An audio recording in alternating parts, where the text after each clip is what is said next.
We are here today to talk about making mats out of grocery bags. These mats go to the refugee camps in Haiti, and it is their sleeping mat. So you take your bags, you're going to get a pile of them, and they're all crunched up. So you're going to have to straighten them out like this. Make a little pile so they're nice and flat like this. Lay them on a pile. Okay?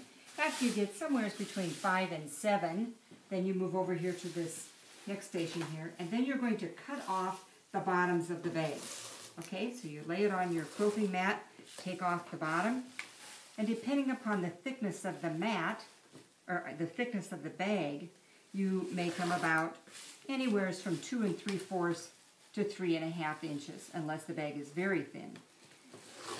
The reason we put all the same bags together when we cut them, so we sort the bags, then that the type of bag that it is, how deep it needs to be, how wide this needs to be.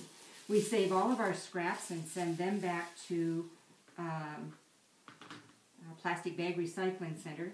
So when you get finished, you have 4 strips like this, 5 if you got a bigger bag. We take them like this, we stack them on top of each other, we roll them up real tight, and we put them in any kind of a plastic bag. Then these bags are sent, all these strips are sent to, they're given to volunteers who would be willing to take the strips and tie them together. Okay? Many of you have done this with rubber bands, I'm sure.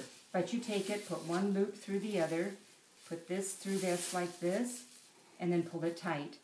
It is important that you have this little knot as small as you can get it, because it will make a difference when the person who is crocheting goes to crochet. So then you have your ball of yarn like this, and it doesn't have to be a ball. You could even put it on as you go with the mats. But this is what the mat looks like. For this mat, I used only red and white plastic bags, and it makes it look like candy cane. The people in Haiti don't care what it looks like, but it makes it a little bit more interesting for the crocheter. It is a simple single stitch. Yeah, I got a little thing. I think maybe it would be good if you came around behind me and saw my hands. So here I got it. I go in, pull it around, and go through.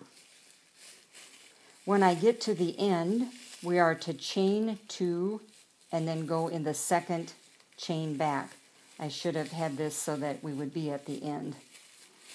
I'm just going to go this and go way up here to the end so I can demonstrate to you what it's like on the end. Okay, so here I am coming to the end. So now I'm going to go through this hole, go through, bring it up, go around, and do that again.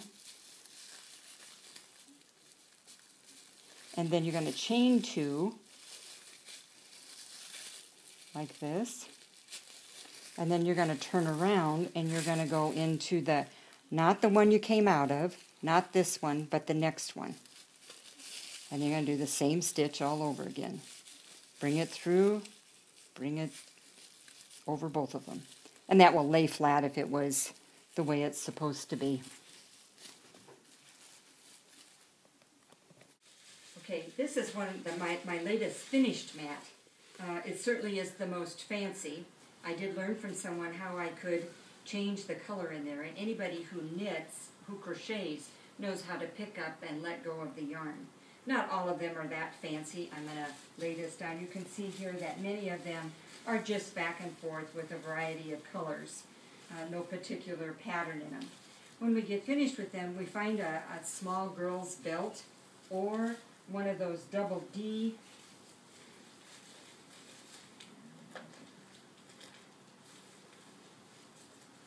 like this, because this kind of a belt will stay together when they get to the refugee camps, and we won't have to worry about the belt buckle breaking or some of the fancy things that you could get. So this really is a better kind of belt to put around them. And then they need to be gotten to Norfolk, to the Orphan Grain Train site, and they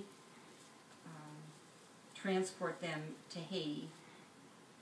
You know, in 2010, when they had the terrible earthquake there, many of those people have not relocated out of the refugee camps, so are really living in a great deal of poverty. Takes about 900 bags for a mat, and I know you can do it.